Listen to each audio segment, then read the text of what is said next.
नमस्ते बच्चों, मैं doctor D P. Goswami, SPC government college Ajmer आज आपको आधुनिक भारतीय इतिहास के स्रोतों के बारे में अपनी जानकारी देने जा रहा हूँ।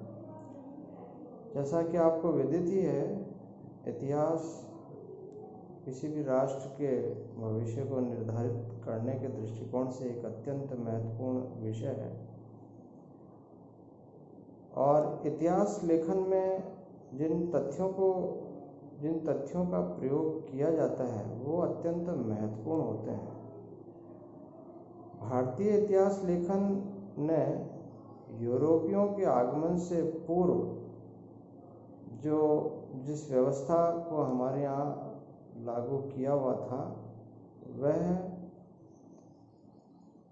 राज दरबार तक ही सीमित थी, लेकिन यूरोप के आगमन के पश्चात और प्रिंटिंग प्रेस की खोज के पश्चात 18वीं से 20वीं शताब्दी के दौरान ऐतिहासिक सामग्री की प्राचुरता पूरे भारत में देखने को मिली और इन सब में जो महत्वपूर्ण चीज़ें जो सामग्री के रूप में देखी गई वो है राजकीय अभिलेख। ईस्ट इंडिया कंपनी के अभिलेखों ने 1600 से 1857 की कालावधि के दौरान व्यापार दशाओं का विस्तृत वर्णन प्रदान किया है और यह सत्य है कि ब्रिटेन की वाणिज्यिक कंपनी ने हजारों मील दूर एक बड़े क्षेत्र पर अपना राजनीतिक सर्वोच्चता स्थापित की, जिसके लिए एक प्रकार के प्रशासन की आवश्यकता थी जो पूरी तरह कागजों पर था।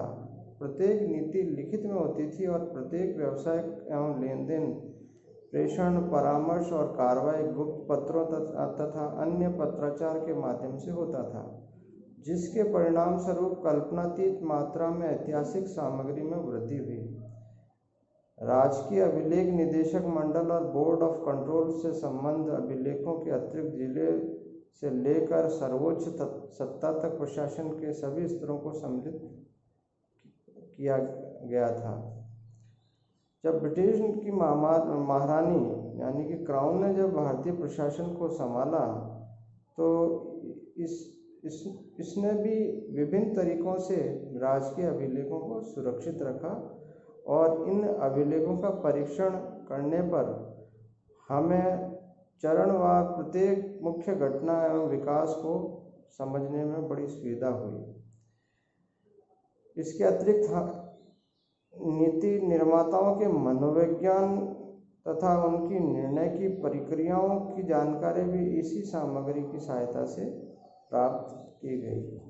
ईस्ट इंडिया कंपनी के अलावा पुर्तगाली ट्रेडिंग कंपनी, फ्रांसीसी ट्रेडिंग कंपनी और डच ट्रेडिंग कंपनियां ये सब भारत में आई थी और इन सब ने जो भी यहाँ की शासन व्यवस्था संभाली उसको लिखित में अपने राजकीय उसमें संधारित किया था अभिलेखागार में।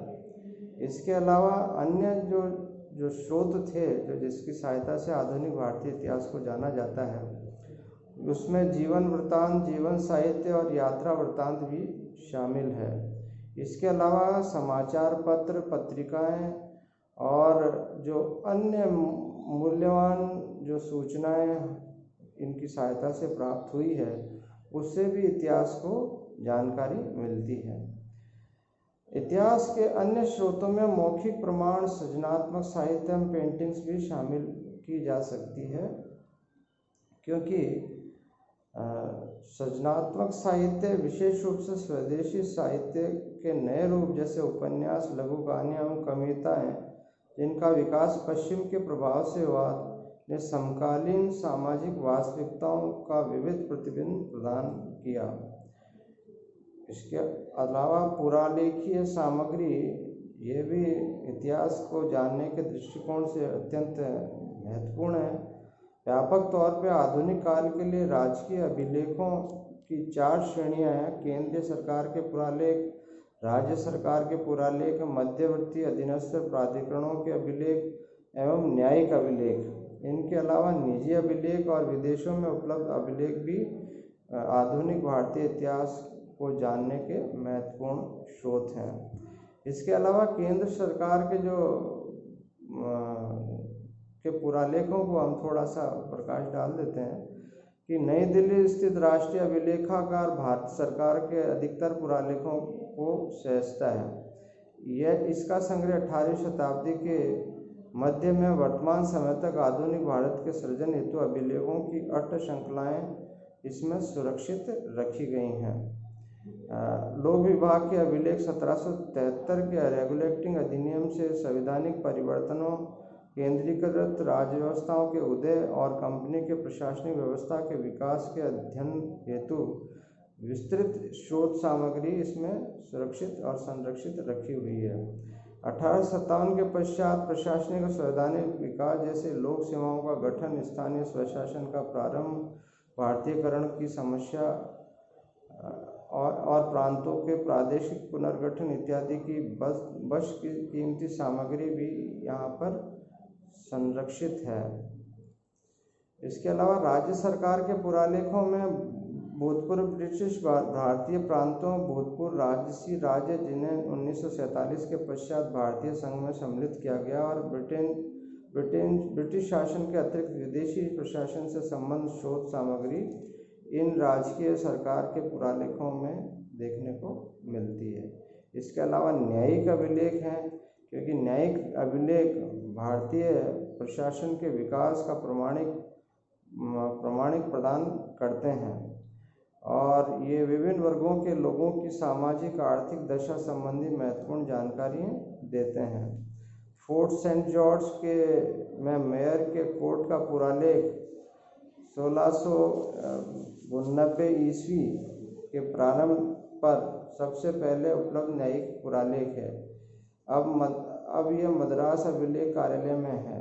इसके अलावा फोर्ट विलियम में मेयर कोर्ट के प्लास से पूर्व अभिलेख नष्ट हो गए प्रतीत होते हैं, लेकिन 1753 से 1773 के वर्षों के अभिलेख, 1774 से 1861 के वर्षों के अभिलेख बंगाल के सर्वोच्च न्यायालय सहित कलकत्ता उच्च न्यायालय के अभिलेख कक्ष में रखे गए हैं। यानी कि आज भी सुरक्षित हैं, जो इतिहास की जानकारियाँ देते हैं। इसके अलावा प्रकाशित अभिलेख भी हैं जिसकी सहायता से इतिहास को जाना जाता है, जिसमें मूलतः 1801 से 1907 के बीच जारी सांसदीय प्रतों की सूची भी इसमें सम्मिलित हैं। इसके अलावा निजी पुरालेख, जो व्यक्तियों एवं परिवारों से संबंधित पत्र एवं दस्तावेज होते थे और जो भारत के व्यवसाय और औद्योगिक निगमों, राजनीतिक, सामाजिक, धार्मिक, शैक्षिक एवं सांस्कृतिक गतिविधियों को समर्पित संस्थाओं, समाजों एवं संगठनों के विकास में महत्वपूर्ण भूमिका अदा करते थे, वे सब इतिहास की जानकारी देने के लिए अत्यंत महत्वपूर्ण स्रोत हैं, जो आज की तारीख में प्रचुर मात्रा में उपलब्ध हैं। इसके अलावा विदेशी संग्रहालयों में पुरालेख सामग्री, इससे भी आधुनिक भारतीय इतिहास को जाना गया है। विशेष रूप से यूरोपीय संग्रहालय में भारतीय महत्व की पुरालेखी एवं पांडुलिपि सामग्री व्यापक एवं विविध है। India of records Commonwealth relation office London में कई सारे महत्वपूर्ण पुरालेख समूह हैं जो हमारे देश में भी उपलब्ध नहीं हैं।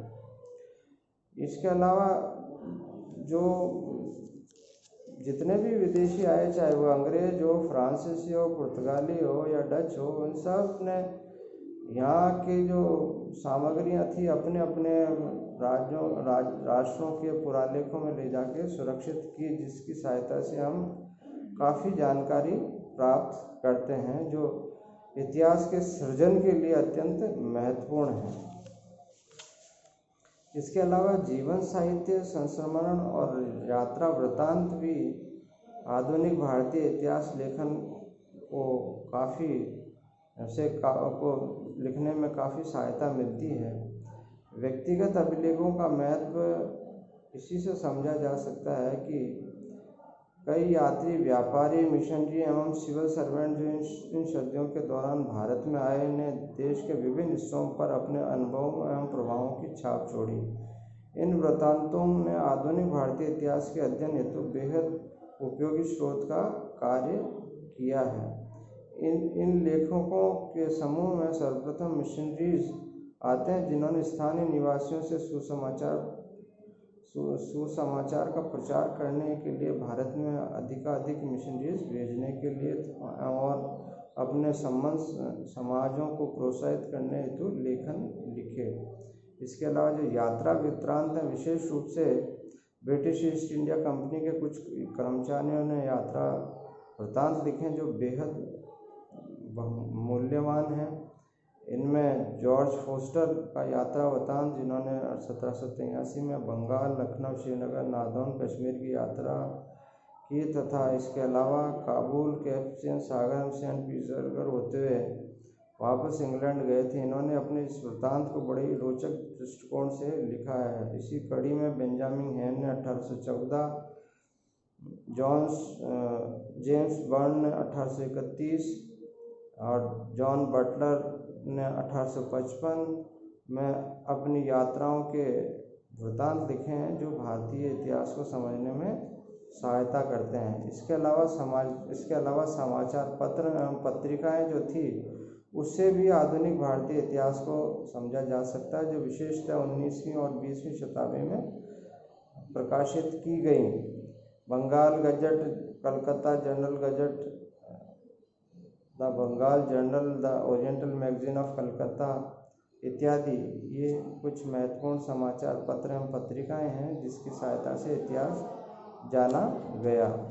इसके अलावा महत्वपूर्ण जो समाचार पत्र हैं उसमें द हिंदू, स्वदेश मित्रन, केसरी, मराठा, अमृत बाजार पत्रिका, सुधारक, Indian mirror, voice of India, advocate, Tribune,